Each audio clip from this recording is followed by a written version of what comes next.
સુરત પાટીદાર સમાજમાં જોરદાર આક્રોશ। સામાન્ય બાબતે વરઘોડો ના હોય, પાટીદાર સમાજના મતે પાટીદારની દીકરીને ટાર્ગેટ કરાય હોવાનો આરોપ। કોઈ પણ સમાજની દીકરી હોય, વરઘોડો ના કાઢવો જોઈએ એવું કહેવું છે પાટીદાર આગેવાનનું।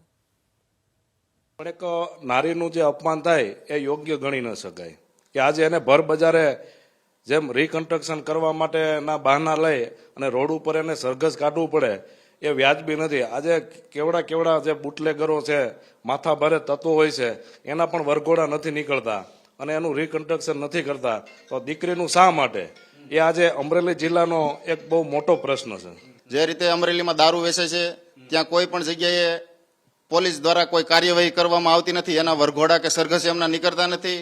માત્ર ને માત્ર પાટીદાર દીકરીને ટાર્ગેટ કરીને એમનું સરઘસ કાઢીને આ યોગ્ય વાત છે।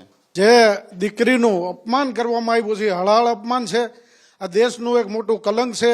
અને આ ભાજપના જે નેતાઓ છે બધાના મોટા હપ્તાઓ હાલી રહ્યા છે, એના કારણે બુટલેગરો પકડાતા નથી, ગામો ગામ દારૂ વેચાય છે। દીકરીનું વરઘોડો ન નીકળવો જોઈએ, એનું સરઘસ ન નીકળવું જોઈએ। મોટા આરોપી છે, 302ની કલમો જેની ઉપર લાગી છે એનું પોલીસ વરઘોડો નથી કાઢતી, અને એક આ ઓપરેટર છે જે નોકરી કરે છે એનો વરઘોડો કાઢે એ અયોગ્ય કહેવાય।